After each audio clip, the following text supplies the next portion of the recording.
అందరికీ నమస్కారం. Epic story లైన్స్కు స్వాగతం. శ్రీరాముడు మూర్తీభవించిన ధర్మస్వరూపుడు.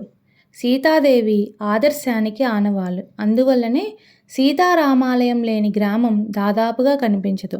అలా సీతారాములు కొలువైన ప్రాచీనమైన క్షేత్రాలలో వాయల్పాడు ఒకటిగా కనిపిస్తుంది. ఇది ఆంధ్రప్రదేశ్లోని చిత్తూరు జిల్లా మదనపల్లి సమీపంలో విలసిల్లుతోంది. మండల కేంద్రమైన వాయల్పాడులో పట్టాభి రామాలయం దర్శనమిస్తుంది. సాధారణంగా రామాలయంలో స్వామివారు, సీత, లక్ష్మణ, హనుమ సమేతంగా కొలువై కనిపిస్తారు.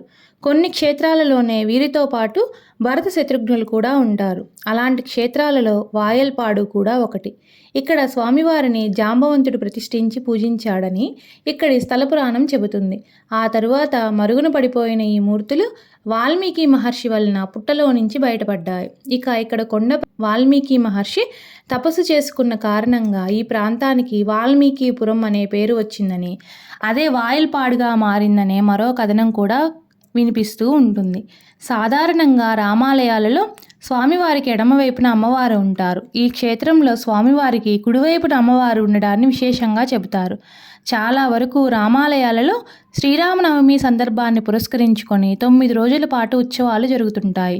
ఇక్కడ కూడా అంతే. అయితే అమ్మవారి నక్షత్రమైన ఆశ్లేష నక్షత్రం రోజున కళ్యాణోత్సవాన్ని జరుపుతుండడం విశేషం. శ్రీరామనవమి సందర్భంగా జరిగే ప్రత్యేకమైన పూజలు, సేవలు చూడడానికి 2 కళ్ళు చాలవు. గర్భాలయంలో కొలువైన స్వామివారి సౌందర్యాన్ని చూసి తీరవలసిందే.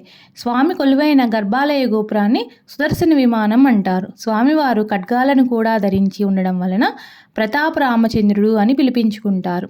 చోళులు, విజయనగర ప్రభువుల కాలంలో ఈ క్షేత్రం వెలుగొందుతూ వచ్చిందని అంటారు. ఇక్కడి స్వామివారి దివ్యమంగళ రూపాన్ని, వైభవాన్ని గురించి తాళ్లపాక అన్నమయ్య గారు కూడా కీర్తించడం విశేషం. అన్నమయ్య అనేక మార్లు ఇక్కడ స్వామిని దర్శించుకున్నాడని తెలిసినప్పుడు మనసు అనిర్వచనీయమైన అనుభూతికి లోనవుతుంది.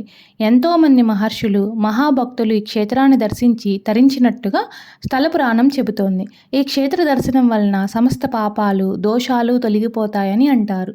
సకల శుభాలు చేకూరుతాయని చెబుతారు. విశేషమైన పర్వదినాలలో ఈ ఆలయాన్ని దర్శించుకునే భక్తుల సంఖ్య ఎక్కువగానే ఉంటుంది. సువిశాలమైన ప్రదేశంలో ఆహ్లాదకరమైన వాతావరణంలో అలరారుతున్న ఈ ఆలయ దర్శనం వలన మనసుకు ప్రశాంతత చేకూరుతుంది. మహిమాన్వితమైన ఈ క్షేత్ర దర్శనం వలన హృదయం భక్తిభావాలకు కేంద్రమవుతుంది.